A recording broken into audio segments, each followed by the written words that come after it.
एक पुरानी सी इमारत में वैद्य जी का मकान था। वैद्य जी पिछले हिस्से में रहते थे और अगले हिस्से में दवाखाना खोल रखा था। उनकी पत्नी की आदत थी कि दवाखाना खोलने से पहले उस दिन के लिए आवश्यक सामान एक चिट्ठी में लिखकर दे देती थी। वैद्य जी गद्दी पर बैठकर पहले भगवान का नाम लेते, फिर वह चिट्ठी खोलते। पत्नी ने जो बातें लिखी होती उनके भाव देखते, फिर उनका हिसाब करते, फिर परमात्मा से प्रार्थना करते कि हे भगवान, मैं केवल तेरे ही आदेश के अनुसार तेरी भक्ति छोड़कर यह दुनियादारी के चक्कर में आ बैठा हूँ। वैद्य जी कभी अपने मुंह से किसी रोगी से फीस नहीं मांगते थे। कोई देता था, कोई नहीं देता था, किंतु एक बात निश्चित थी, जो ही उस दिन के आवश्यक सामान खरीदने योग्य पैसे पूरे हो जाते थे, उसके बाद वह किसी से भी दवा के पैसे नहीं लेते थे, चाहे रोगी कितना ही धनवान क्यों न हो।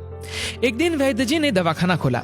गद्दी पर बैठकर परमात्मा का स्मरण करके पैसे का हिसाब लगाने के लिए आवश्यक सामान वाली चिट्ठी खोली तो वह चिट्ठी को एक टक देखते ही रह गए। एक बार तो उनका मन भटक गया। उन्हें अपने आंखों के सामने तारे चमकते हुए नजर आए, किंतु शीघ्र ही उन्होंने अपनी तंत्रिकाओं पर नियंत्रण पा लिया। आटे, दाल, चावल आदि के बाद पत्नी ने लिखा था, बेटे का विवाह 20 तारीख को है, उसके दहेज का सामान। कुछ देर सोचते रहे, फिर बाकी चीजों की कीमत लिखने के बाद दहेज के सामने लिखा, ये काम परमात्मा का है, परमात्मा जाने। 1-2 रोगी आए थे, उन्हें वैद्य जी दवाई दे रहे थे।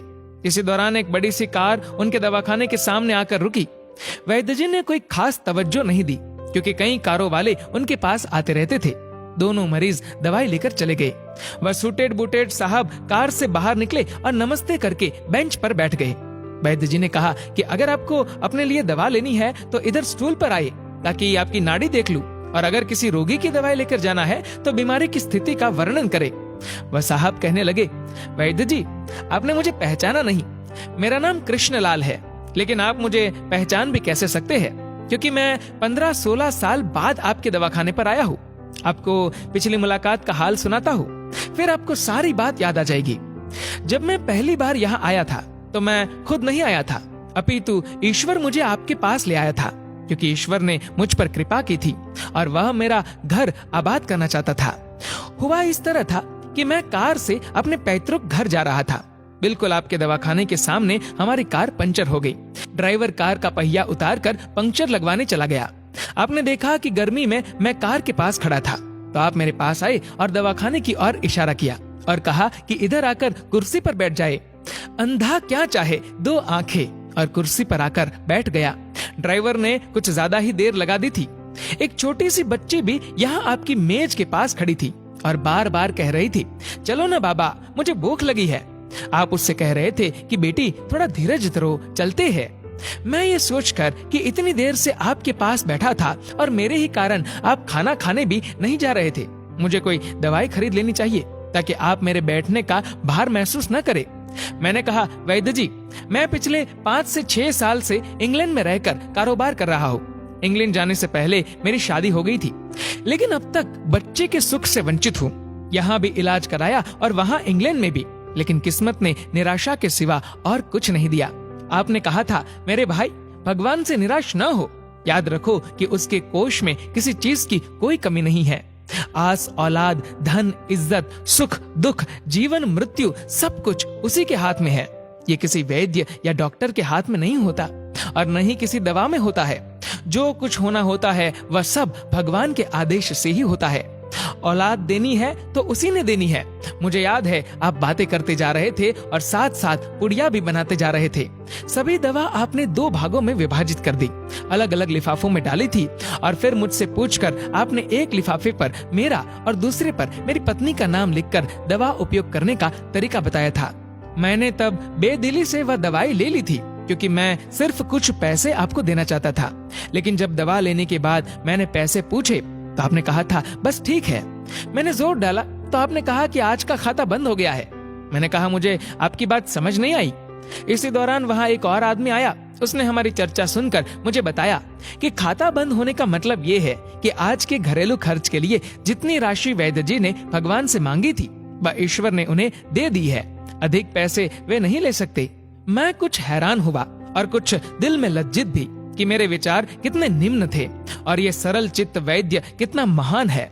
मैंने जब घर जाकर पत्नी को औषधि दिखाई और सारी बात बताई तो उसके मुंह से निकला वो इंसान नहीं कोई देवता है, और उसकी दी हुई दवा ही हमारे मन की मुराद पूरी करने का कारण बनेगी। आज मेरे घर में 2 फूल खिले हुए हैं। हम दोनों पति पत्नी हर समय आपके लिए प्रार्थना करते रहते हैं। इतने साल तक कारोबार ने फुर्सत ही न दी कि स्वयं आकर आपसे धन्यवाद के 2 शब्द ही कह जाता। इतने बरसों बाद आज भारत आया हूँ और कार केवल यहीं रोकी है। वैद्य जी, हमारा सारा परिवार इंग्लैंड में सेटल हो चुका है। केवल मेरी एक विधवा बहन अपनी बेटी के साथ भारत में रहती है। हमारी भांजी की शादी इस महीने की 21 तारीख को होनी है। न जाने क्यों जब मैं अपनी भांजी के भात के लिए कोई सामान खरीदता था तो मेरी आंखों के सामने आपकी वह छोटी सी बेटी भी आ जाती थी, और हर सामान मैं दोहरा खरीद लेता था। मैं आपके विचारों को जानता था कि संभवतः आप वह सामान न ले, किंतु मुझे लगता था कि मेरी अपनी सगी भांजी के साथ जो चेहरा मुझे बार बार दिख रहा है वह भी मेरी भांजी ही है। मुझे लगता था कि ईश्वर ने इस भांजी के विवाह में भी मुझे भात भरने की जिम्मेदारी दी है। वैद्य जी की आंखें आश्चर्य से खुली की खुली रह गई और बहुत धीमी आवाज में बोले, कृष्णलाल जी, आप जो कुछ कह रहे हैं मुझे समझ नहीं आ रहा कि ईश्वर की ये क्या माया है। आप मेरी श्रीमती के हाथ की लिखी हुई ये चिट्ठी देखिए। और वैद्य जी ने चिट्ठी खोलकर कृष्णलाल जी को पकड़ा दी। वहां उपस्थित सभी ये देखकर हैरान रह गए कि दहेज का सामान के सामने लिखा हुआ था, ये काम परमात्मा का है, परमात्मा जाने। कांपती सी आवाज में वैद्य जी बोले, कृष्णलाल जी, विश्वास कीजिए कि आज तक कभी ऐसा नहीं हुआ कि पत्नी ने चिट्ठी पर आवश्यकता लिखी हो और भगवान ने उसी दिन उसकी व्यवस्था न कर दी हो। आपकी बातें सुनकर तो लगता है कि भगवान को पता होता है कि किस दिन मेरी श्रीमती क्या लिखने वाली है, अन्यथा आपसे इतने दिन पहले ही सामान खरीदना आरंभ न करवा दिया होता परमात्मा ने। वाह भगवान वाह, तू महान है, तू दयावान है। मैं हैरान हूँ कि वह कैसे अपने रंग दिखाता है। वैद्य जी ने आगे कहा, मैंने जीवन में सिर्फ एक ही पाठ पढ़ा है कि सुबह परमात्मा का आभार करो, शाम को अच्छा दिन गुजरने का आभार करो, खाते समय उसका आभार करो, सोते समय उसका आभार करो।